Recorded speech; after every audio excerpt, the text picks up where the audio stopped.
Do we want to provide some perspective on that in this segment? I mean, when it comes to settling and not wasting a bunch of attorney fees. Yes, absolutely. Did you push record?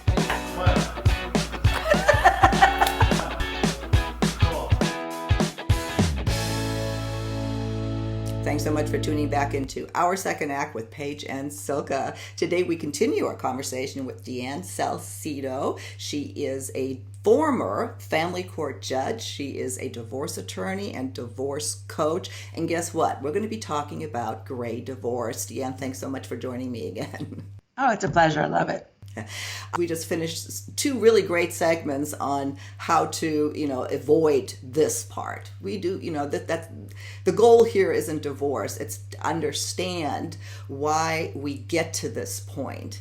And sometimes we can, save the marriages, and sometimes we don't. That's the high divorce rate, especially among people over 50 in long-term marriages. DeAnne, let's talk about some of the common maybe mistakes or some considerations people don't think of when they begin this process of navigating gray divorce. Excellent questions. Common scenarios where I have seen people come to me as a divorce lawyer or in divorce court when I was a judge, especially at this point in their lives, is on the asset division issues as well as spousal support. When you're a younger couple, unless you come from the Kennedys or the Rockefellers, you usually don't have a lot of assets that you've built up together. And so it's easier to split sometimes the less you have. And so the more that you've accumulated over time, longer marriages, if one party comes to the relationship with higher level of assets than the other, that's where complications arise. And so one thing I've always wanted to point out to people, if they come to me trying to fix their situation, is if you're the person who's going to be receiving support, let's say child support or spousal support, a lot of people who don't have attorneys, they fail to recognize that you have the option of requesting that the other person maintain life insurance, and they list you as the beneficiary on it. In order to protect you and the child in the event of an untimely death. Now, it's an uncomfortable situation. My ex is going to have life insurance on me, but obviously we're not talking about criminal court here. We're talking about family court matters, right? So it's an excellent provision. And if you're the person who has to pay support, and I have been, as a high earner, as a judge getting divorced, I have been the person ordered to pay support in my own case.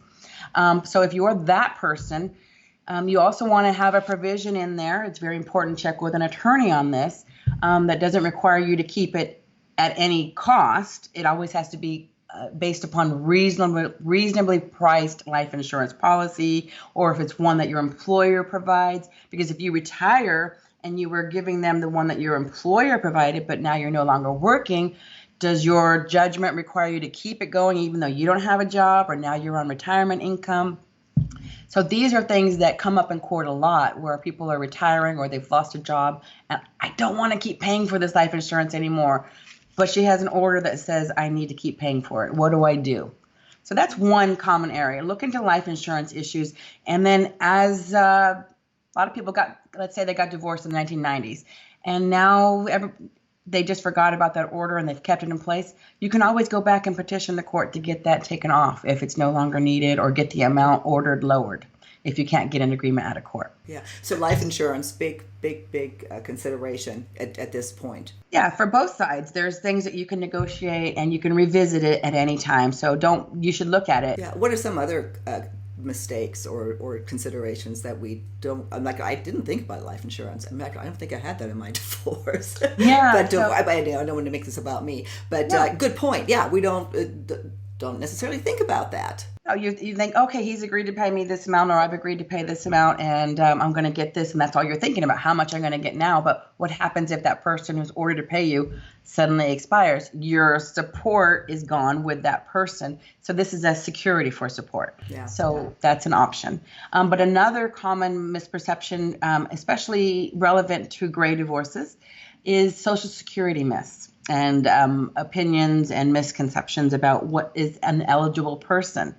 So let's say you get divorced, you're going to be able to still be eligible if you had a long-term marriage by Social Security standards, which is a 10-year marriage. Okay, so if you were married for 10 years and you both worked or you didn't work, you can still collect Social Security based upon your spouse's eligibility and what he or she was making. So you are eligible for 50% of what they're going to collect as far as Social Security retirement or Social Security disability. And a lot of people don't know that if they remarry, a lot of people think, oh, well, that's it. I don't get it now forever from my former spouse. But if you remarry, obviously, while you're remarried to that second person, you can't claim from your prior spouse's income. However, if your second marriage ends, whether it's death, annulment, divorce, you can still go back and claim Social Security benefits under your prior spouse if your marriage was one of 10 years or longer. So that's a common mistake that people don't know about those rights when they think once I married somebody else, I'm no longer eligible under my prior spouse's income, and that's not the case.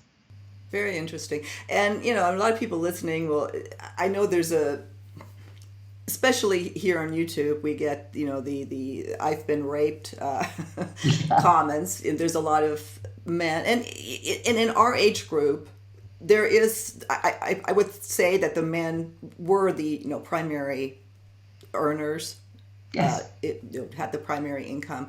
Although that has shifted a lot. In my divorce, I didn't. It was equal. I didn't get it. There was nothing. You pay. Several of my friends paid. So that has shifted. So some of that anger needs to shift too. Do we want to provide some perspective on that in this segment? I mean, is that when it comes to settling and not wasting a bunch of attorney fees?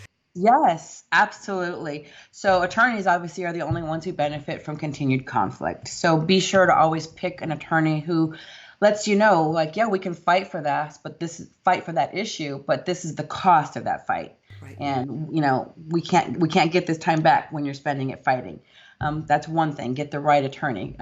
There is a problem in family court. I'm not going to run away from that. It's an industry. All right. So anybody out there who's paying support and maybe you're angry about it or you're resisting advice to pay a certain amount of support, just want you to know that really the law is gender neutral. And part of what you need to consider is, how did I get this income? How was I able to get those promotions? So if you were made, executive vice president during the marriage, but you started out, in the small mailroom copy boy, the reason you were able to do these promotions a lot of times is because someone at home was making sure the kids were going to the doctor's appointments. Someone at home was making sure the homework was done when you were staying out late for those schmoozing, I got to power through the meetings. And when you went to the golf tournaments, because the person that you want to work for and transfer to their next department was going to be on that golf team, and he or she asked you to be on their golf team, and you said, yeah, I'll be there all day Saturday and I'll stay late and have a beer with you, who was home making sure it was clean and doing all the other stuff.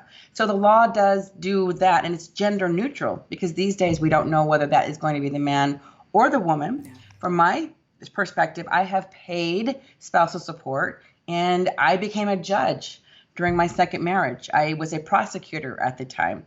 And I'm saying this to help my own anger at the fact that initially I'm like, he didn't go to law school.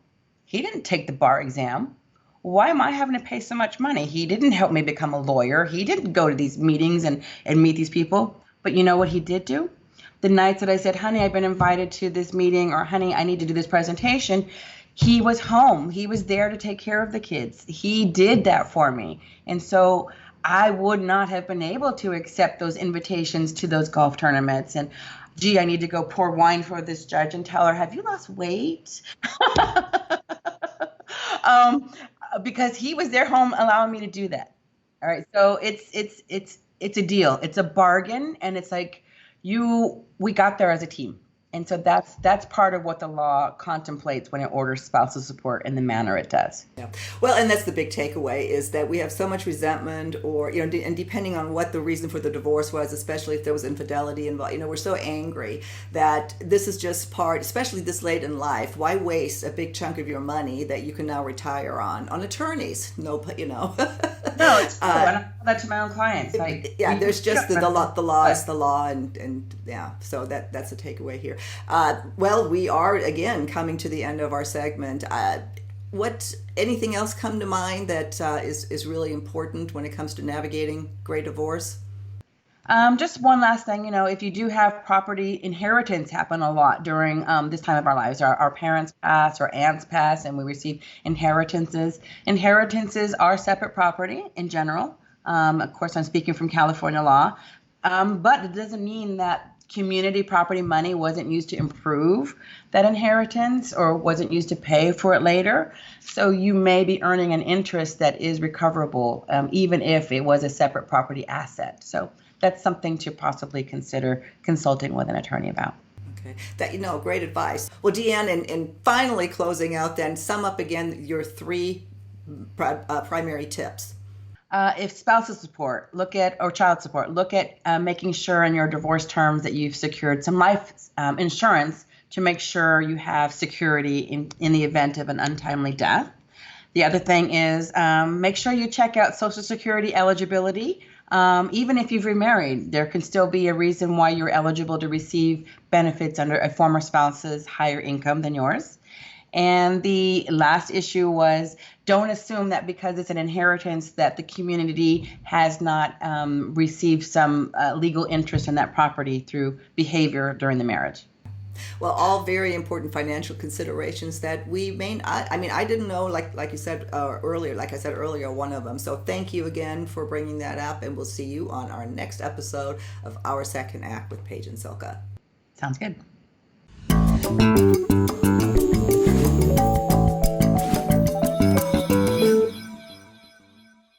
Thanks so much for watching. If you haven't already done so, please be sure to subscribe to our channel. The button is right over here. Just click on through to YouTube, and when you see that little bell right next to the subscribe button, hit that too, and you'll be notified every time we release a new video. See you next time.